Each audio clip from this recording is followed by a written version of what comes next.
update ng bayan, maasahan anumang panahon.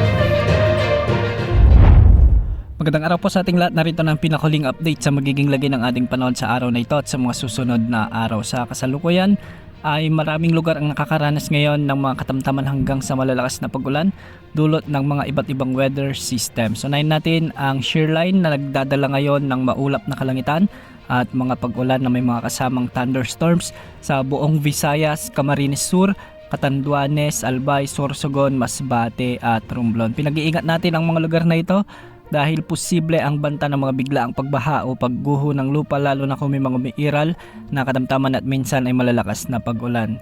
Dahil nga rin sa malalakas na pag-ulan na dulot ng shear line, may mga ilang local LGUs na ang nagdeklara ng walang pasok bukas, lalong-lalo na sa ilang bahagi ng Bicol Region at Visayas area.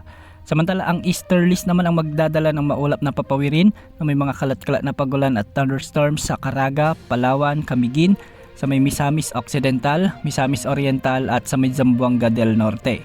Posible pa rin ang banta ng mga biglaang pagbaha o pagguho ng lupa lalo na kung may mga umiiral na katamtaman at minsan ay malalakas na pag-ulan. Samantala malamig na panahon naman dahil sa northeast monsoon o amihan ang magdadala ng maulap na kalangitan na may mga pag-ulan sa Cagayan, Isabela, Quezon Province, Laguna, Batangas, Marinduque, Oriental Mindoro at Camarines Norte. Pinag-iingat rin natin ang mga lugar na ito sa banta ng mga biglang pagbaha o pagguho ng lupa kung may mga mahihina hanggang sa katamtaman at minsan ay malalakas na pagbuhos ng ulan. Samantala patuloy pa ring makakaranas ng malamig na panahon, mababang temperatura dahil sa northeast monsoon at magdadala rin ng maulap na papawirin na may mga mahihinang pag-ulan sa may Cordillera Administrative Region at ang nalalabing bahagi ng Cagayan Valley. Samantala sa Metro Manila at nalalabing bahagi ng Luzon, saan naman ang bahagyang maulap hanggang sa maulap na kalangitan na may mga tsansa ng mga kalat-kalat na mahinang pag-ulan dulot ng amihan o northeast monsoon. Sa nalalabing bahagi ng Mindanao,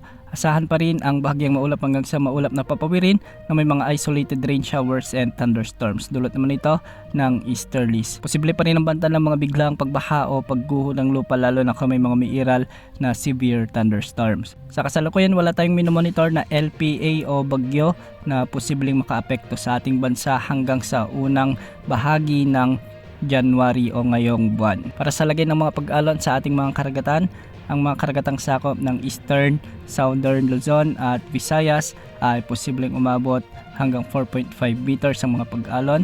Sa nalalabing baybayin ng Luzon, posible ang mga pag-alon hanggang 4 na metro kasama na ang mga baybayin ng Visayas. Sa Eastern Seaboards naman ng Mindanao, posible ang mga pag-alon hanggang 3.5 meters at sa nalalabing baybayin ng Mindanao, posible ang mga pag-alon hanggang 2.5 meters. Yan muna ang latest sa lagay ng panahon. Ito pang weather update ng bayan, maasahan anumang panahon.